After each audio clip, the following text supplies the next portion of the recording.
हाँ तो भाई इंडिया जीत गई है बॉर्डर गावस्कर ट्रॉफी का सेकंड टेस्ट मैच और ऑस्ट्रेलिया को हरा दिया है 6 विकेटों से। और बॉर्डर गावस्कर ट्रॉफी में ले लिए इंडिया ने 2-0 की अनबीटन लीड। और अब तो वर्ल्ड टेस्ट चैंपियनशिप में फाइनल में पहुंचने की जो राह है इंडिया की बहुत ही आसान हो गई है। और अब देखते हैं कि आगे क्या होता है सीरीज में। तो बात करेंगे कि कैसा रहा मैच और कैसी रही इंडिया की परफॉर्मेंस, क्या कुछ गलतियां हुई, क्या कुछ अच्छा हुआ। और इस वीडियो में हमारे साथ जुड़े हैं शिवम सिंह और गोकू। तो कैसा रहा आप लोग के हिसाब से मैच बताइए। मेरे हिसाब से तो ये कंप्लीट टर्न अराउंड हुआ कल से। कल रात में अगर कोई मेरे को बोलता कि ये दो सेशन में मैच खत्म हो जाएगा तो शायद मैं बिलीव ना करता उस चीज को। लेकिन जो सुबह मॉर्निंग में इंडियन बॉलर्स ने जो बॉलिंग दी 52 पे 9, और फिर उसके बाद से एक तरीके से कोलैप्स हो गया। ये सिमिलर मैच हुआ वो 36 ऑल आउट जैसा, कि थर्ड डे पे हम आए तो थे 50 रन की लीड लेकर, हमें लगा था शायद हम जीत जाएंगे वो pink ball test match. But हम 36 पे ऑल आउट हो गए और फिर ऑस्ट्रेलिया ने इजीली चेज कर दिया। सेम वैसे ही मैं जो इतना एक्सपेक्ट नहीं किया था ऑस्ट्रेलिया अचानक से कोलैप्स कर जाएगा। आई थिंक ये ऑस्ट्रेलिया का मैच था जीतने के लिए, और इंडिया ने कंप्लीट उसको टर्न अराउंड कर दिया आज मोस्ट फर्स्ट सेशन में। और मुझे लगा था शायद 150 से 200 में इंडिया फिर भी फंस सकता है, बट जहां 120 के भी नीचे था तो फिर इंडिया ने अटैकिंग स्टार्ट की और 4.5 5 के रेट से फिर वो इजी चेज बन गया। आ, मेरा तो इसमें ऐसा है कि आज के दिन में मान के चल रहा था कि आज गेम खत्म ही हो जाएगा। बट कल जैसे दिन एंड हुआ तो मुझे ऐसा लगा था कि ऑस्ट्रेलिया ये मैच को निकाल ले जाएगी, क्योंकि बहुत ही अग्रेसिव दिख रही थी। और जब ऑस्ट्रेलिया अग्रेसिव होती है, अपने कॉन्फिडेंस पे होती है, तो उतना वो मादा रखती है कि वो सुपड़ा साफ कर दे सामने वाली टीम का। बट जैसे सुबह सेशन स्टार्ट हुआ तो ऐसे गिफ्ट में ऑस्ट्रेलिया वालों ने अपना विकेट इंडिया को दे दिया स्वीप शॉट खेल के। और स्वीप शॉट वो खेल रहे थे और खुद स्वीप हो रहे थे वो। तो पूरा पूरा मैच उन्होंने गिफ्ट में दे दिया इंडिया को।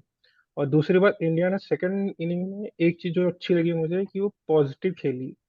उनका इंटेंट बहुत पॉजिटिव था कि मतलब वो रन बनाने के लिए, ये नहीं था 120 है तो हम डिफेंस में चले जाएंगे, आराम आराम से खेल के दो सेशन खेल के आराम से बनाएंगे। अगर वैसे जाते तो शायद इंडिया फंस जाती, बट उनका वो जो रुख था वो पॉजिटिव था कि नहीं भाई, 4 के रन रेट से 3.5 के रन रेट से मानना ही मानना है, तो वो बनाते गए। 4 विकेट भी खोए वो फर्क नहीं पड़ता, बट वो ये अच्छा लगा कि वो सेकंड इनिंग में ज्यादा पॉजिटिव दिखे as compared to first inning, जो कि अच्छा साइन है। और स्पेशली केएस भरत भी मुझे सेकंड इनिंग में ज्यादा अच्छे लगे, तो ये अच्छा साइन है इंडिया टीम के लिए आगे के मैचेस के लिए।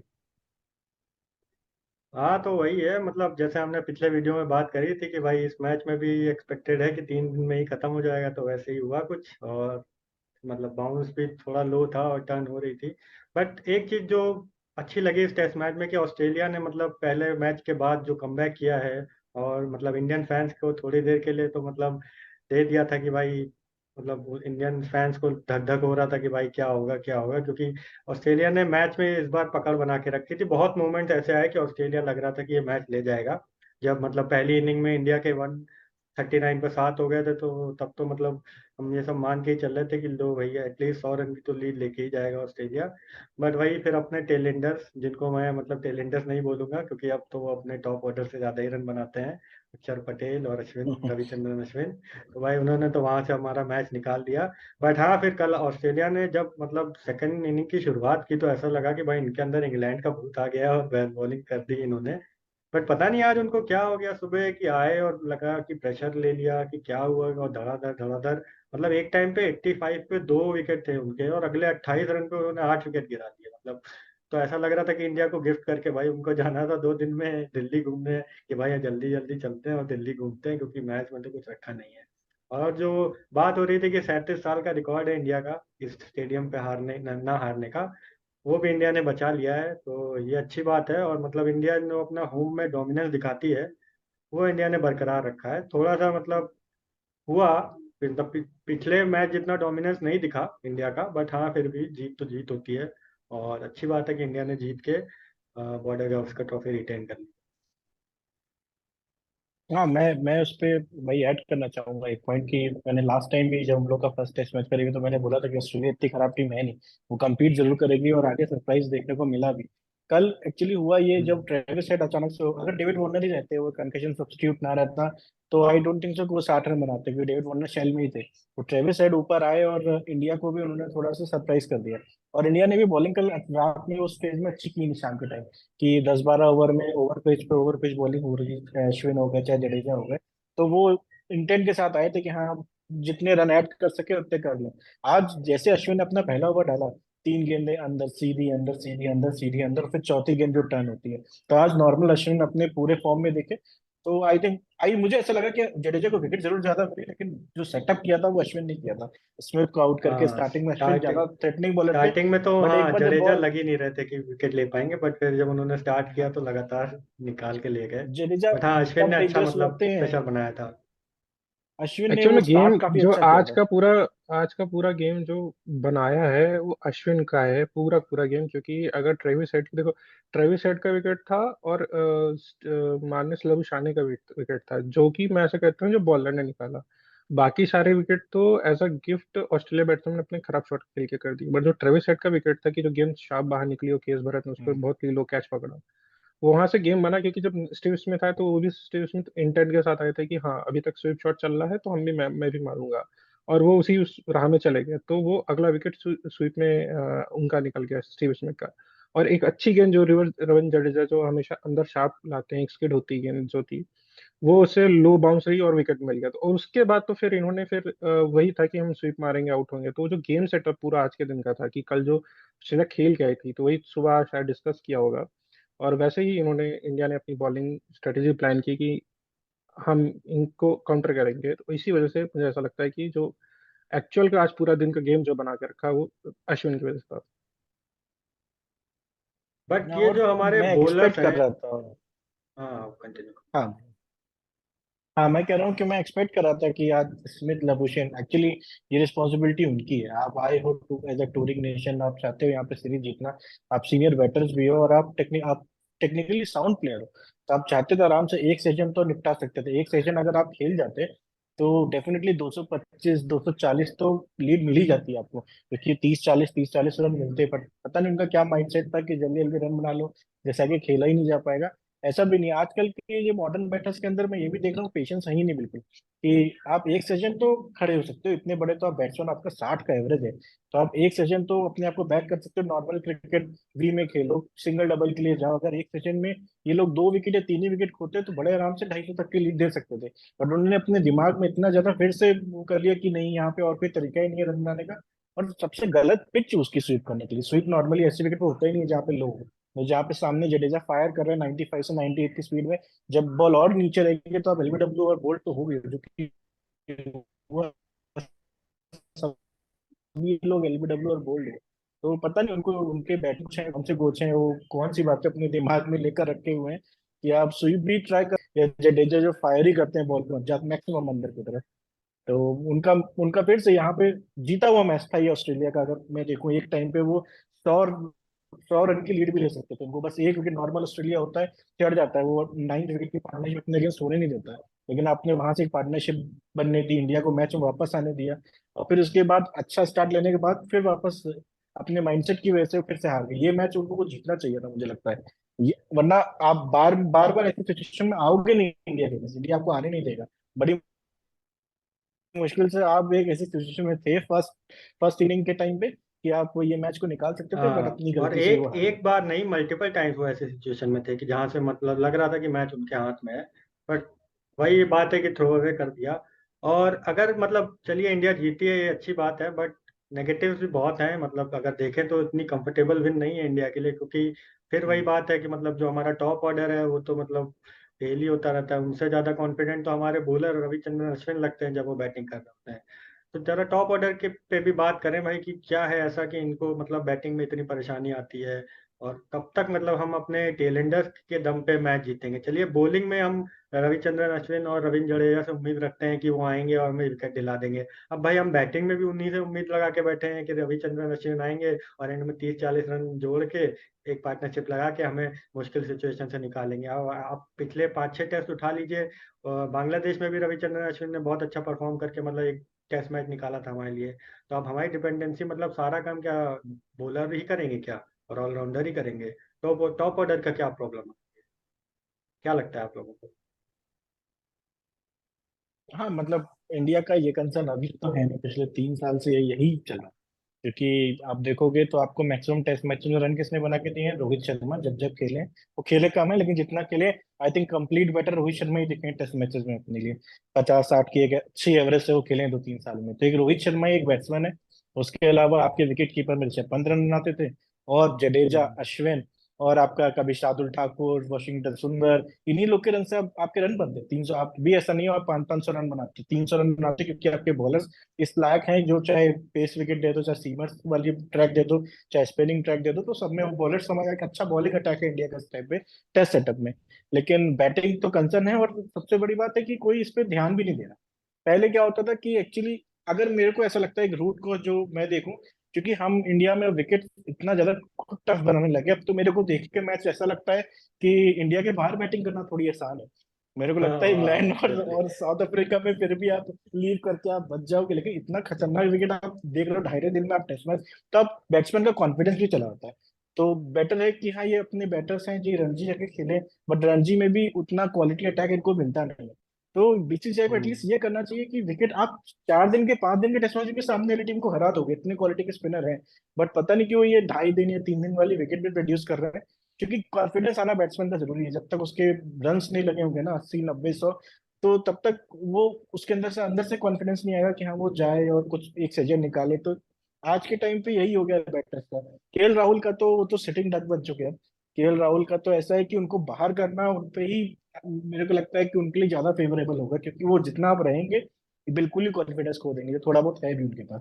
तो जो मैनेजमेंट उनको बैक भी कर रही है खिलाने के लिए, वो बेहतर होगा कि हाँ उनको खुद ही बैठा दे, थोड़ा सा वो बाहर जाए और रणजी में रन बना के। एक बार पहले भी केएल राहुल के साथ ऐसा ही हुआ था, जो आई थिंक 2018-19 का टेस्ट टेस्ट हुआ था ऑस्ट्रेलिया का इंग्लैंड का। बैक टू बैक 0-1-2 ऐसे रन आ गए थे उनके। वापस गए रणजी में गए, रन बनाए, फिर वापस आए, आपने ओवरसीज 200 लगाए, और अभी 1 साल से वापस केएल राहुल उसी फॉर्म में चले गए हैं। समाव केएल राहुल का अजीब सा ही केस है, एक सेंचुरी मारते भी हैं तो फिर 15-20 इनिंग उनकी ऐसी हो जाती है, इसमें 10-12-5-6 ऐसे रन बनते हैं। तो केएल राहुल का तो ड्रॉप होना बनता है, लेकिन मुझे लग नहीं रहा है। राहुल द्रविड़ का जो मैंने भी देखा एक प्रेस कॉन्फ्रेंस उनकी हुई थी, एक आर्टिकल मैंने देखा, उन्होंने फिर से बोला।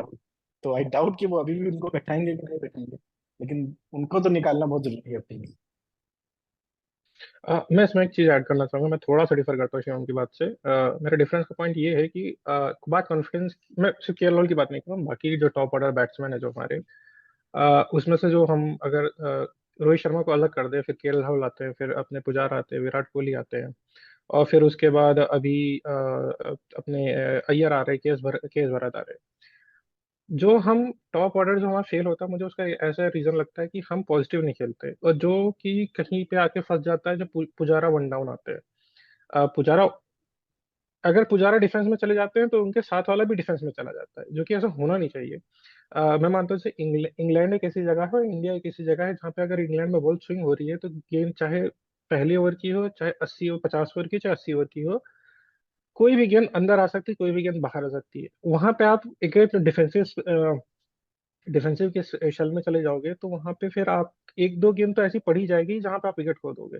फिर आपने चाहे 70 बॉल खेल के 20 रन बनाओ, उसका कोई मतलब नहीं रह जाता, फिर आपके बोर्ड पे सिर्फ वो कम ही स्कोर दिखता है।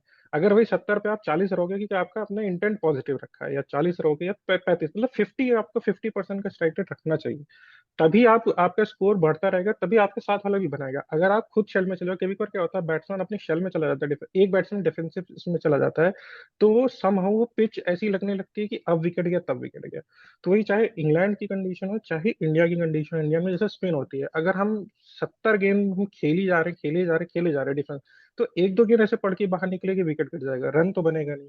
और फिर वो उतने ड्यूरेशन, अगर आप सामने वाला बैट्समैन 1 घंटा 1.5 घंटा 2 घंटा खेला है, तो ऐसा लगेगा कि पिच कितनी डिफिकल्ट टू बैट है और इजी रन नहीं आ रहे हैं। तो हम फिर वो सामने वाले पे भी असर करता है, और वो चेन बन जाती है।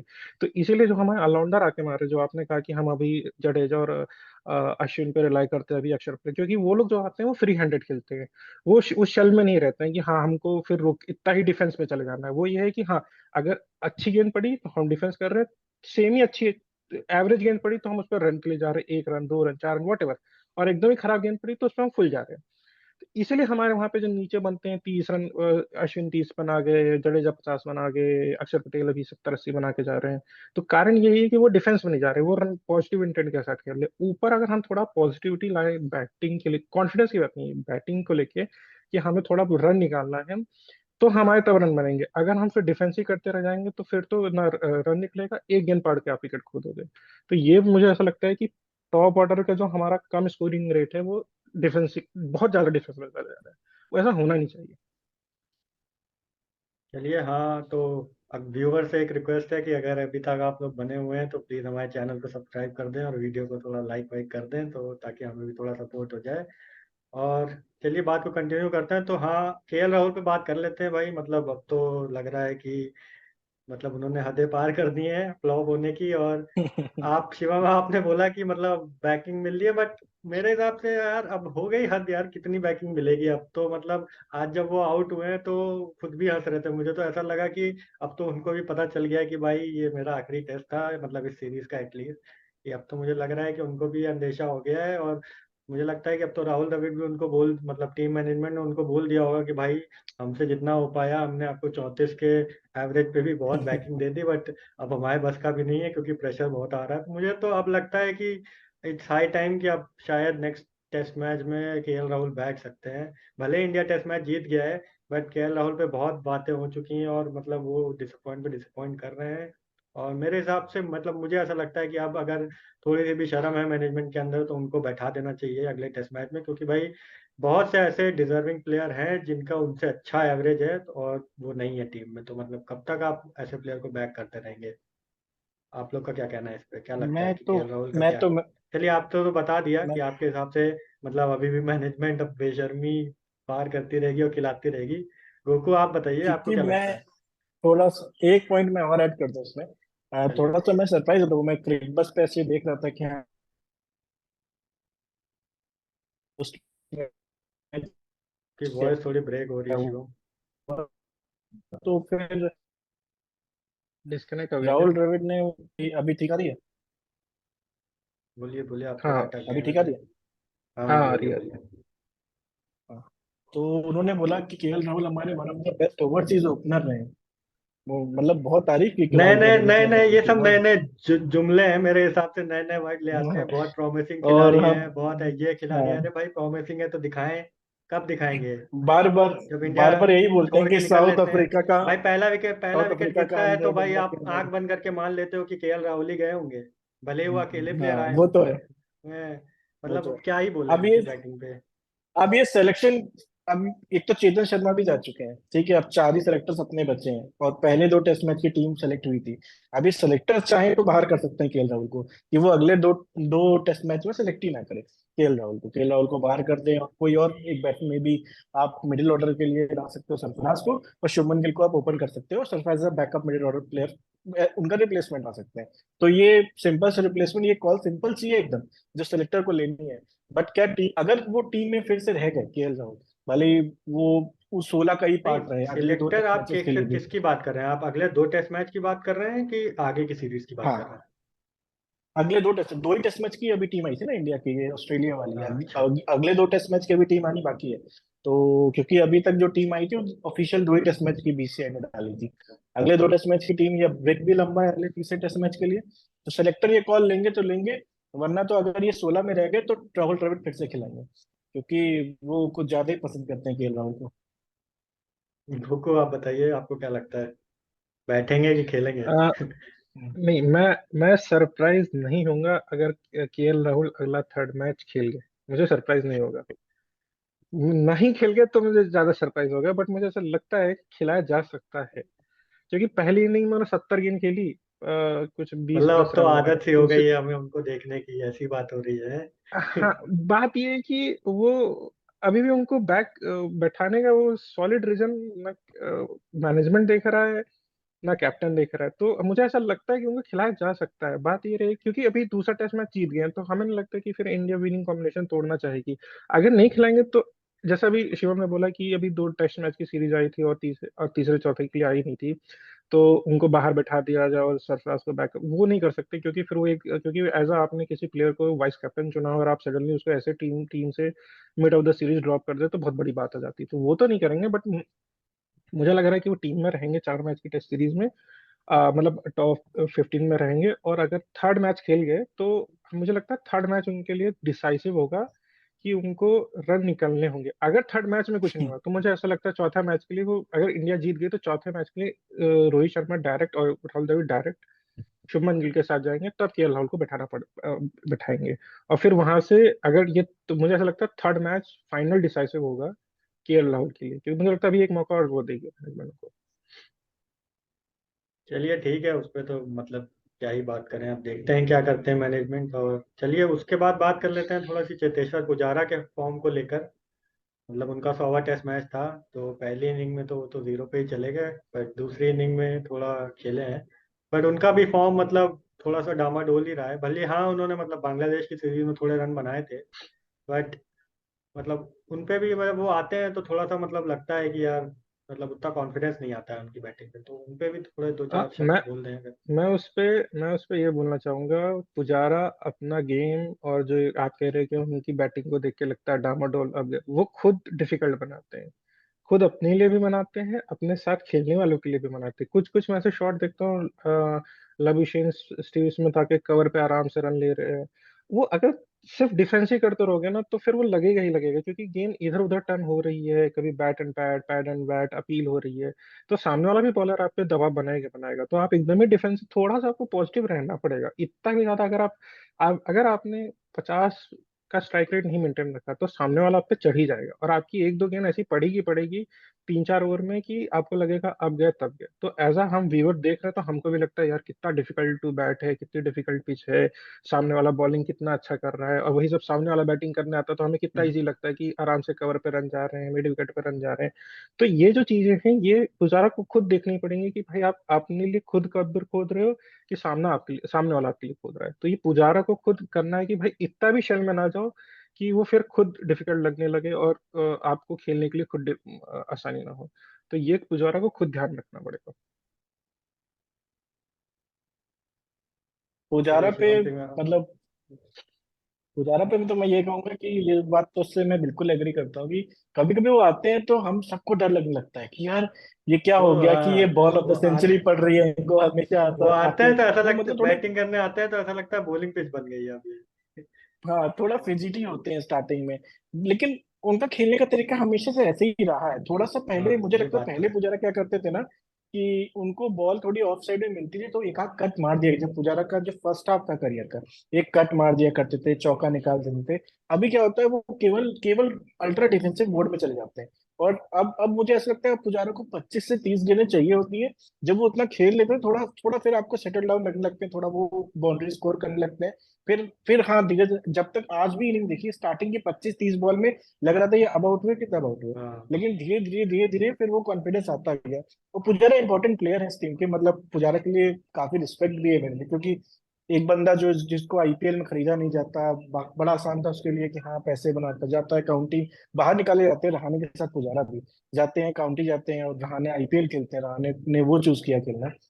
आज रहाणे है नहीं टीम में, लेकिन पुजारा गए काउंटी में खूब सारे रन बनाए, इधर आए रणजी के भी मैचेस खेले, तो पुजारा रिस्पेक्ट भी करते हैं रणजी को। तो बहुत बहुत यूनिक प्लेयर है इस टाइम पे इंडियन टीम में जो टेस्ट क्रिकेट को इतनी वैल्यू करते हैं। तो पुजारा की तो प्लेस बनती है टीम में, थोड़ा सा उनको ये देखना पड़ेगा, उन्हें भी कॉन्फिडेंस चाहिए। अगर आप एक बहुत अच्छा विकेट दे दो, शायद पुजारा एक बड़ा 150-200 बनाएंगे, वो वापस उस तरीके की फॉर्म में आ जाएंगे, क्योंकि जब जब इंडिया ने ऑस्ट्रेलिया के अगेंस्ट अच्छा किया तो पुजारा का अच्छा करना बहुत जरूरी होता था।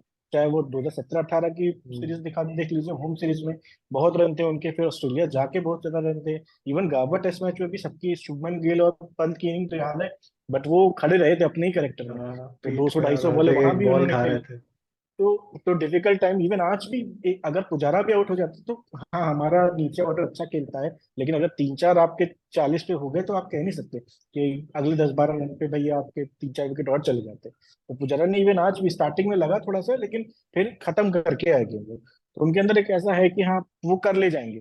लेकिन मेन टेंशन जो मुझे है वो केएल राहुल की है फिलहाल तो, कि वो एक स्पॉट है और आपके पास एक अच्छा खासा शुभमन गिल प्लेयर बैठा हुआ है, जिसको अब उनको परफेक्ट टाइम है होम सीरीज में चांस देने की। वरना शुभमन गिल के लिए भी सही नहीं होगा कि आप डायरेक्ट जाओ वर्ल्ड टेस्ट चैंपियन फाइनल में आप जाके उनको खिला दो, ओवल में जाके स्टार हेजल ग्रुप के हाँ, सामने, फिर हम उनको जज करेंगे कि हाँ अरे और यहाँ फिर तो आप तेरा बोलेंगे फेल हो इससे गया या बेटर आउट तो हो गया। केएल राहुल ही था, के उन्होंने एल इंग्लैंड राहुल में ही सेंचुरी हाँ। लगा दी थी। वो फिर हाँ वो वही चीज है। दिलाएंगे। बट तो खैर, हाँ, बेटर ये है ये बात दो तो सही टेस्ट है। मैच इनको दो, गिल को, और फिर उसके बाद आप WTC फाइनल खेलो। अगर आपको केएल राहुल को ड्रॉप करना है तो अभी ड्रॉप करो। हाँ, खैर ये बात तो सही है। मतलब पुजारा ऐसे ही, उनको मॉडर्न एरा का वॉल नहीं बोलते हैं, उनकी बहुत कंट्रीब्यूशन रही है इंडियन क्रिकेट के लिए पिछले मतलब एक करीब 10 सालों में। तो हाँ, थोड़ा सा उनका फॉर्म है, बट मुझे लगता है कि हाँ वो परफॉर्म कर ले जाएंगे। और चलिए, अब उनके बाद आते हैं हमारे और आपके मतलब पूरे इंडिया के सबके फेवरेट विराट कोहली। और भाई पहली इनिंग में थोड़े से इस बार मुझे उनकी झलकियां दिखी वो पुराने विराट कोहली वाली, कि मतलब एकदम स्ट्रॉन्ग खेल रहे थे कॉन्फिडेंस के साथ, और मतलब लग रहा था कि भाई आज आने वाला है उनका टेस्ट में भी शतक। बट थोड़ा सा अनलकी रहा वो डिसीजन। और मतलब वो एलबीडब्ल्यू जो दिया नितिन मेनन ने, मेरे हिसाब से तो वो थोड़ा कंट्रोवर्शियल डिसीजन था, क्योंकि यार वो मतलब कंक्लूसिव एविडेंस लग समझ नहीं आ रहा था कि मतलब पहले बैट या पहले पैड, मतलब जब दोनों ऐसा लग रहा था कि साइमल्टेनियस कांटेक्ट है। और मतलब अगर आईसीसी के रूल्स देखें तो अगर साइमल्टेनियस कांटेक्ट होता है तो बैट फर्स्ट ही माना जाता है। पता नहीं कि नितिन मेनन तो चलिए ऑन फील्ड थे, उन्होंने आउट दे दिया, बट थर्ड अंपायर को कहाँ से कंक्लूसिव एविडेंस दिखा, मुझे नहीं समझ में आया उसमें क्या ऐसा था। आप लोग के हिसाब से क्या था वो डिसीजन? नहीं इसमें देखिए दो दो चीजें होती हैं। पहली चीज ये है कि अगर ऑन फील्ड कॉल क्या है, अगर नितिन मेनन ने, क्योंकि ऑन फील्ड कॉल बेस्ट जज होता है, हमें कहना आसान होता है, यहाँ पे रिप्लेस में बहुत डिफिकल्ट होता है कि बैट पहले लगा है या फिर पैड पहले लगा है। उन्होंने, क्योंकि ऑन फील्ड आपको कई बार पता चल जाता है सामने देखकर कि पैड लगा है पहले, आवाज उस तरीके की आती है, बैट की आवाज और पैड पे लगने के बाद दोनों अलग होती है। तो नितिन मेनन का जो ऑन फील्ड कॉल था वो आउट था। तो अब थर्ड अंपायर को कंक्लूसिव एविडेंस चाहिए कि बैट पहले लगा है। अब वो उसको मिला नहीं तो वो ओवरटर्न कर ही नहीं सकता था। तो मेरे हिसाब से आउट परफेक्ट दिया गया। हाँ ये डिबेटेबल है कि ऑन फील्ड कॉल क्या हो सकती है, अगर नितिन मैनन को लगा वो आउट था तो थर्ड अंपायर भी उस फुटेज को देखकर कुछ बोल नहीं सकता था, लोगों ने क्रिटिसाइज बहुत किया, लेकिन वो सही आउट था। हाँ, मैं भी एग्री करता हूँ, क्योंकि नितिन मेनन ने ऑन फील्ड में उनको ऐसा लगा कि वो आउट है तो दिया। और जो थर्ड अंपायर था उसके पास ऐसा कोई एविडेंस नहीं था कि उसको ओवरटर्न करके नहीं डिक्लाइन कर दे, क्योंकि सेम टाइप पे कांटेक्ट था। तो ऐसा कुछ क्लियर था नहीं कि हाँ पहले बैट है या पैड है। तो वो इस वजह से थर्ड अंपायर उसी डिसीजन के साथ स्टिक किया। अब वो बात अलग है कि जब स्टिक किया तो गेंद जाके स्टंप पे ही जा रही थी, तो फिर आउट होना फिर लाजमी था। तो नितिन मेनन की मैं ऐसा कुछ ऐसा गलती नहीं मानूंगा। वो अगर आप इतने ग्राउंड में हैं, इतने हाई प्रेशर में हैं, तो फिर आपको अगर ऐसा लग रहा है, और वो ऐसा था कि अगर पैड है तो प्लम आउट है, तो हम वो उसी के साथ गए हम्म। थे। तो वही है कि थर्ड अंपायर के पास भी कुछ कंक्लूसिव एविडेंस होना चाहिए था उसको ओवरटर्न करने के लिए। तो अनलकी रहे विराट कोहली पहली इनिंग में। दूसरी इनिंग में भी वो अच्छे टच में थे, थोड़ा जल्दी कर गए मर्फी के अगेंस्ट थोड़ा सा, क्योंकि उनकी मर्फी की गेंद स्ट्रेट जा रही थी, ज्यादा टर्न कर नहीं रही थी, थोड़ा मुझे ऐसा लगा जल्दी कर गए। बट ठीक है, वो भी वो आए, उन्होंने जो भी इनिंग खेली वो थोड़ी पॉजिटिव रही, अच्छी अच्छा उसमें लगा कि हाँ इंडिया दबाव में नहीं है, जो दबाव में आ सकी थी रोहित शर्मा के आउट होने के बाद से। तो उन्होंने उस चीज को मेंटेन रखा कि वो रन रेट भी बराबर चलता रहे। और जब जैसे हमें पता पुजारा थोड़ा सा टाइम लेते हैं, तो वो चीज ऐसे दबाव ऑस्ट्रेलिया को चढ़ने नहीं दिया। तो अच्छा लगा कि विराट कोहली टच में रहे। पहली इनिंग में थोड़ा अनलकी थे, और दूसरी इनिंग में जल्दी कर गए, बट मुझे ऐसा लगा कि विराट कोहली है अभी टच में है, आ सकता है आगे उनसे एक बड़ा स्कोर आगे के टेस्ट मैचेस में। बट अच्छा, ये मेरा पॉइंट है कि चलिए ऑन फील्ड अंपायर को नहीं दिख रहा है, बट अगर ऑन फील्ड अंपायर ने आउट दिया है तो थर्ड अंपायर को उसको ओवरटर्न करने की मतलब, अगर सॉफ्ट सिग्नल वाला मतलब अगर आउट होता है तो उसमें चलिए वो रहता है कि वो अगर कंक्लूसिव एविडेंस नहीं है तो वो मतलब ऑन फील्ड अंपायर के साथ जाएगा। बट अगर आपको सामने स्क्रीन पे समझ ही नहीं आ रहा है कि पहले बैट लगा है पहले, तो उसमें भी अगर आप ऑन फील्ड के साथ जा रहे हैं, ऐसा तो मेरे हिसाब से कोई रूल भी नहीं है आईसीसी का कि अगर अगर मतलब एलबीडब्ल्यू में आप, चलिए वो जो मतलब आप अंपायर्स कॉल कहते हैं वो जो हॉकाई है वो ठीक है, बट अगर आपको बैट और पैड में मतलब क्लियर नहीं दिख रहा, तो मेरे हिसाब से वहां पे तो बेनिफिट ऑफ डाउट बैट्समैन के साथ जाना चाहिए। बट चलिए ठीक है, जो हुआ उसमें हम ज्यादा बात नहीं कर सकते। ठीक है, बट हाँ, तो मतलब लेकिन अच्छा एक बात यह है कि जैसे केएल राहुल की हम बात करते हैं कि उनकी फॉर्म नहीं है, वैसे ही अगर देखा जाए तो विराट कोहली के भी लास्ट 10 इनिंग में एक भी हाफ सेंचुरी भी नहीं आई है। तो बट फिर भी चलिए उनकी पास परफॉर्मेंस को देख के हम कहते हैं कि वो आज नहीं तो कल कमबैक कर लेंगे। बट थोड़ा सा उनकी परफॉर्मेंस भी चिंता की बात तो है।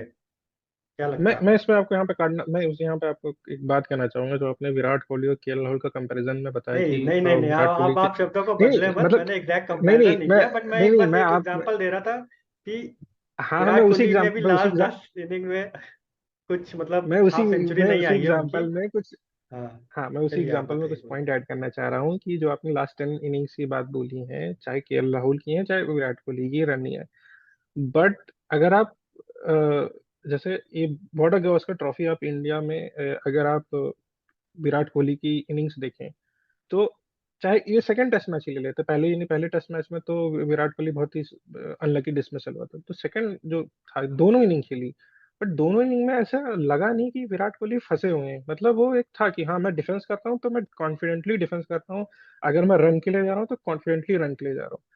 केएल राहुल के साथ ये समस्या लगती है क्योंकि अभी वो इतना अंडर कॉन्फिडेंट है कि उनको लगता है कि मैं थोड़ा टाइम लूँ, थोड़ा टाइम लूँ, थोड़ा टाइम लूँ, वो टाइम ज्यादा बढ़ता जाता है और फिर वो जो स्ट्राइक रेट है वो उन पर दबाव आने लगता है कि बहुत कम हो जाता है। फिर इसीलिए हम कहते हैं कि उनसे रन नहीं निकाल रहे, क्योंकि वो आप ज्यादा बॉल ले लोगे, रन नहीं निकालोगे, तो आपका ऐसा लगेगा कि आपने रन नहीं बना। अभी वो 70 गेंद में वो इन्होंने 35 रन बनाया, 40 रन बनाया होता तो स्ट्राइक रेट 50+ होता, तो लगता हाँ सामने वाले ने खेला है। बट अगर वही 70 गेंद में आप 20 के आसपास बनाओगे तो लगेगा सामने वाले ने कुछ नहीं खेला भाई, डिफेंस कर रहा है, डिफेंस कर रहा है, डिफेंस कर रहा है। तो ये जो चीज है ना कि जो केएल राहुल के साथ जो उनकी समस्या, मुझे लगता है अगर थर्ड मैच वो खिलाया जाता है तो अगर उनको एक आखिरी मौका दिया जाए तो वो, मैं कहूंगा थोड़ा खुल के खेल ले। ठीक है, रन तो अभी भी नहीं बन रहा डिफेंस में, तो एक बार खुल के खेल लो। क्योंकि अगर फिर उसमें चलिए भी हाँ, आपने वही केएल किया, राहुल से आगे बढ़ते हैं तो मैं वही कह रहा और हूँ, तो विराट कोहली, हाँ और ये है कि विराट कोहली थोड़ा कॉन्फिडेंट दिखते हैं। जो केएल राहुल के साथ समस्या है वो कॉन्फिडेंस नहीं दिखता है, वो डिफेंस में चले जाते हैं कि नहीं मुझे अपनी, अब तो उनके तक वो है कि मुझे जगह बचानी है, तो वो फिर वो हाँ, निकलता मतलब नहीं है मेरा बस इस यही वजह से। पॉइंट था कि विराट विराट कोहली से भी अब मतलब एक बड़ी इनिंग की सबको अपेक्षा हो चुकी है इंडिया में। हाँ मतलब फर्स्ट इनिंग में उन्होंने अच्छा खेला, मैंने भी उस चीज को वो किया है, बस इतना है कि एक आध मतलब थोड़ा सा सेंचुरी अगर लगा देते तो फिर थोड़ा इंडिया सा लक खुश चाहिए, मुझे रहता। ऐसा लगता है थोड़ा सा विराट कोहली हाँ को हल्का सा लक चाहिए, जो पहले कभी होता था अभी है नहीं। हल्का सा उनके साथ लक आ जाए तो वैसे कुछ खराब खेल नहीं रहे, बट थोड़ा सा लक उनके साथ मिसिंग है, थोड़ा सा लक आ जाए तो एक सेंचुरी जल्दी दिखने को मिल सकती चलिए, टाइम की थोड़ी सी पाबंदी है और थोड़ी देर में ही रैप अप करना पड़ेगा हमें, तो मतलब क्लोजिंग पॉइंट्स में जरा देख लेते हैं, पूछ लेते हैं, मतलब आप लोग का व्यू ले लेते हैं कि अब ऑस्ट्रेलिया इस ऐसी सिचुएशन में है कि भाई अगर वो 4-0 से हार जाते हैं और अगर श्रीलंका वहां पे 2-0 से जीत जाता है तो ऑस्ट्रेलिया ही वर्ल्ड टेस्ट चैंपियनशिप से बाहर हो जाएगा। हालांकि श्रीलंका न्यूजीलैंड में जीत नहीं पाएगा, बट फिर भी चांसेस हैं। तो ऐसा आपको क्या लगता है कि ऑस्ट्रेलिया को ऐसे क्या चेंजेस करने चाहिए कि भाई एटलीस्ट एक आध टेस्ट यहाँ पे ड्रॉ कर ले या जीत जाए? थोड़े 2-2 मिनट में आप अपना देते हैं ओपिनियन। आई थिंक अगर आपको आपको इंडिया को इंडिया में हराना है तो फिर आप लूज नहीं छोड़ सकते किसी भी मोमेंट पे किसी भी सीजन में। आपने उनको हल्का सा भी स्निफ दिया, इंडिया 9 नंबर तक बैटिंग करता है। वो स्पिनर्स के अगेंस्ट तो बहुत ही अच्छा है। ये अगर स्विंगिंग कंडीशन होती है, स्विंगिंग कंडीशन होती तो टेस्ट होता अश्विन का भी या जडेजा का भी, अक्षर पटेल का भी। लेकिन अगर इन कंडीशंस में बचपन से खेलते हुए हैं, तो अगर आपको इंडिया को हराना है तो बिल्कुल भी मतलब उनको एक होता है ना कि प्रेशर ऑफ करना ही नहीं है। जहां आपने हल्का सा स्निप दिया आप इंडिया को हरा नहीं सकते। बड़ी मुश्किल से ऐसी स्टेज आएगी अगले टेस्ट मैचेस में भी कि इंडिया ऐसा लगेगा कि हाँ आपके बराबर एंड हुआ है। लेकिन आपको थोड़ा सा एक कदम आगे रहना पड़ेगा। इस बार उन्होंने टीम ठीक खिलाई थी, फिर भी एक फास्ट बॉलर कम था। आई थिंक अब कैमरन ग्रीन अगर वापस आ जाते हैं तो वो बैलेंस भी दे देंगे उनको। वो मैट रेनशॉ की जगह अपना कैमरन ग्रीन के साथ जा सकते हैं, और अब ये डेविड वार्नर को भी बैठा सकते हैं। जैसे इधर केएल राहुल का हाल है वैसे उधर डेविड वार्नर का भी हाल है।